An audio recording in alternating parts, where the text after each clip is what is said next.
Hello mga idol, tara samahan niyo ako, gagawa tayo ng mga stand ready-made na bouquet. Stand ready-made bouquet wrapping. Gagawa po muna tayo ng stand bouquet wrapping. Yan. Ito lang po simple paggawa nun para nakabuka na agad ang ating stand bouquet wrapping. Para nakaabang na po para sa bulaklak. Naglalagay lang po ako ng stick na pabuka sa lahat ng sulok. Yan, ilalagay natin yung ating wrapping na. Titip lang natin yan, paikot. Yan yung pinaka sa loob. Pandagdag design. White color yung napili natin. At sa loob ay light pink. Yan. Then mag-start na po tayo maglagay ng ating kinat na wrapping plastic. Kapilang natin sa gitna at lalagay ko sa pinakaibabaw sa gitna. Ayan. Then mag-start na tayo. Ito lang yung pangkaraniwang ginagawa ko pagka bago mag-start ng work. Pasok ko ng tanghali, pagbawas na yung ating mga wrapping stand bouquet ready-made, ay gagawa muna ako. Ang karaniwan, gumagawa ako ng ganito araw-araw, mga 10 pieces to 12 pieces, kasi depende rin sa dami na bumibili ng mga bouquet. Yan. Yung tatlong mahaba ay sa ibabaw. Yan, kakat natin yung pinakababa. Ganyan yung forma nya. Ayan. Then ilalagay na natin itong kinat natin naman ng 1/4. Tutupi lang natin yan ng dalawa. Ayan. Kaya natin didikit dito sa side. Taas muna, pababawan. Pa-layer lang natin yan, magmula sa taas hanggang yung pababa siya. Yan.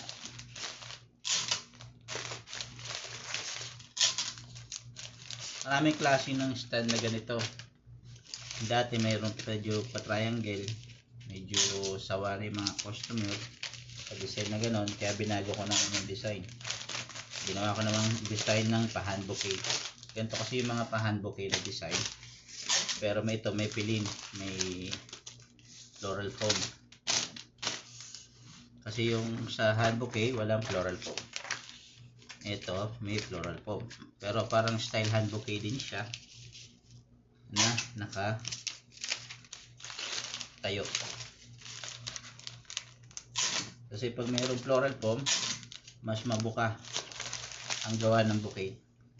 Kasi yung paghawak, kasi depende sa hawak, minsan pag nahigpit ka ng hawak, lumiliit yung bouquet, nagsasama-sama yung bulaklak.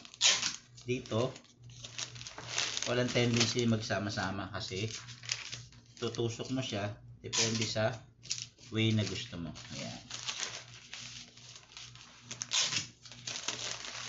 Ayan guys, natapos ko na yung magkabilang tatlo. Ayan, ganyan na yung buka nya. Maganda na yung pagkakabuka, pero lalagyan mo natin sa harap at sa likod para matakpan lahat yung tape.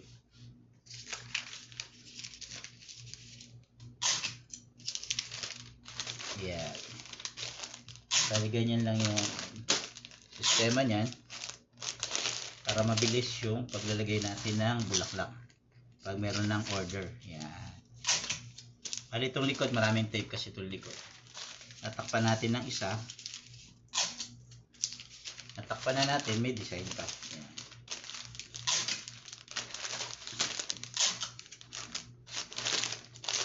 Yan. Bali ganyan yung likod. Makinis na. Tsaka dito yung sa harap. Okay na siya. Nakabuka na yung ating ready-made na stand bouquet wrapping. Ready na sa bulaklak, diba? Maganda ng tingnan. At lalagyan na natin ng ribbon. Sa ribbon, nilalagay ko yung palaso lang muna.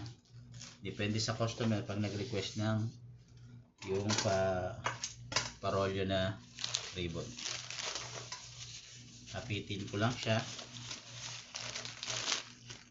Nahapit mo na siya. Oh, yan. Diba? Oh. Tapos na natin ilalaso. Para natin ikakat yung excess na ribbon. Yan, tapos na po guys yung ating ready-made na stand bouquet wrapping. Yan, puro ganyan lang yung ginagawa ko everyday. More or less 6 pataas. Depende sa araw. Huwebes at Biyernes, mas marami. Kasi mas maraming benta pag Huwebes at Biyernes. I hope nagustuhan nyo po aking simple tutorial at simple way of making ready-made stand bouquet wrapping. Salamat po. Hanggang sa muli po. God bless you all mga kabayan, mga katusok, mga ka-idol. Please like and share and follow na rin po for more videos to come.